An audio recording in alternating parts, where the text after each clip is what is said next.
Disclaimer: this video contains religious themes, beliefs, and personal interpretations intended for informational, educational, and inspirational purposes only. It is not meant to disrespect any faith, culture, or individual.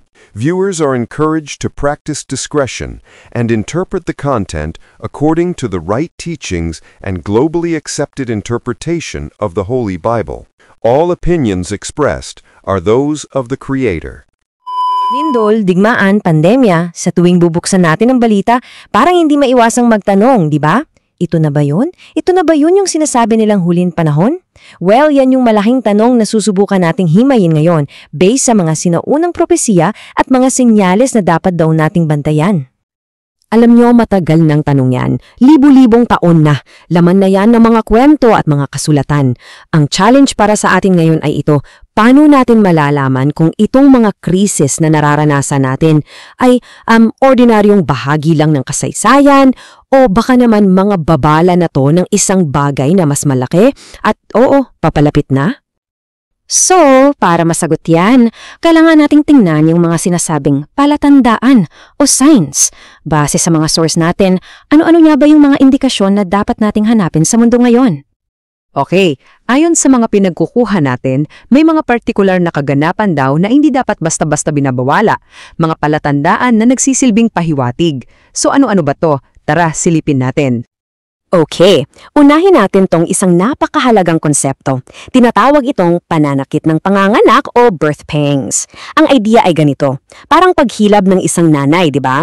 Habang papalapit yung panganganak, yung sakit, palakas ng palakas at padalas ng padalas. Ganun din daw ang mga palatandaan ng huling panahon, magiging mas matindi at mas madalas. Para mas madali nating maintindihan, hinatin ang source natin yung mga palatandaan sa 5 kategorya. Ayan, isa-isahin natin lahat yan, mula sa kalikasan hanggang sa politika. Unang-una, kalikasan. Binabanggit sa Luke 21:11, yung mga lindol, taggutom at mga salot o pestilences. Pero linawin natin hindi naman daw ibig sabihin na pag may isang sakuna, end of the world na agad. Ang tinitingnan dito ay yung pattern, yung pagdami at paglala ng mga ito. Parang yung birth pangs niya, sinasabi na baka isa itong warm-up. Oh, eto yung interesting dito sa pangalawang kategorya. Kasi may dalawang side pala. Sa isang banda, may mga negative signs tulad ng pagdami ng mga false teachers at mga kakaibang aral. Pero sa kabilang banda, mayroon ding mga positive signs tulad daw ng malawakang pagbabahagi ng ebanghelyo sa buong mundo. Pangatlo, tingnan naman natin ang lipunan. Sinasabi sa 2 Timothy na sa mga huling araw, ang mga tao daw ay magiging mapagmahal sa kanilang sarili, sa pera at sa kalayawan.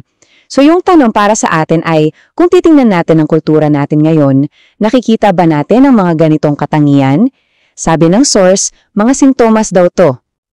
At dito na pumapasok yung mga bagay na parang, wow, paano nila naisip to noon? Yung mga propesiya tungkol sa Mark of the Beast o yung pangangaral sa buong mundo. Dati parang imposible yan. Pero ngayon, sa panahon ng computer chips, ng internet, biglang naging posible yung mga senaryo na yon. Nakakagulat, di ba? At panghuli, sa mundo ng politika. Para sa source natin, ang muling pagkatatag ng bansang Israel noong 1948, yan daw yung pinakamalinaw na palatandaan sa lahat. Idagdag mo pa dyan yung walang katapusang tensyon na nakasentro sa Jerusalem at yung, mga digmaan at alingaw-ngaw ng mga digmaan na parang hindi na nawawala sa balita. Sige, buuin natin yung puzzle. Kung yan na yung mga palatandaan na nakikita natin, ano naman daw yung susunod na mangyayari? Ano yung sinasabing pagkakasunod-sunod ng mga pangyayari? Okay, so ayon sa source, ganito raw ang posibleng timeline. Magsisimula raw sa tinatawag na rapture, kung saan biglang aalisin sa mundo ang mga mananampalataya. Susunod dyan, yung tribulation, isang 7 taon ng matinding paghihirap, kung saan aangat sa kapangyarihan yung Antikristo. Magtatapos yan sa ikalawang pagbabalik ni Kristo para talunin siya. Pagkatapos nun, papasok tayo sa 1,000 taong paghahari ng kapayapaan. At sa bandang dulo na, mangyayari ang huling paghuhukom at ang paglikha ng isang bagong langit at bagong lupa. Medyo madami pero yan yung buong sequence.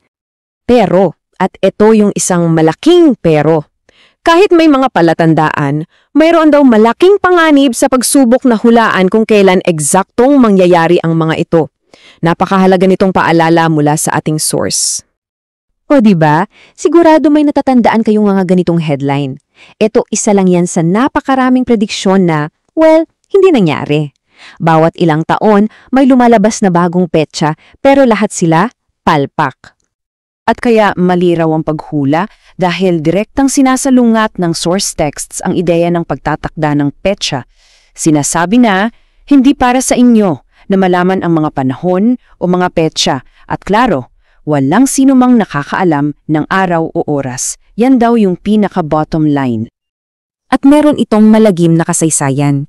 Isipin nyo to, noong 1844, libo-libong ang naniwala sa prediksyon ni William Miller. Ipinagbenta nila ang lahat, bahay, lupa, negosyo, at nagtipon sa mga burol para hintayin ang pagdating ni Jesus. Can you imagine yung pakiramdam nila nang lumipas yung petsa at walang nangyari? Kaya tinawag itong The Great Disappointment. At isa pa, pagpalpak yung hula, anong nangyayari? Pinagtatawanan. Nagbibigay ito ng dahilan sa mga kritiko para kutayin hindi lang yung taong nagkamali, kundi yung buong paniniwala mismo. Nadadamay lahat. So, kung hindi pala dapat mag-focus sa paghula ng petsa, ano yung point ng lahat ng ito?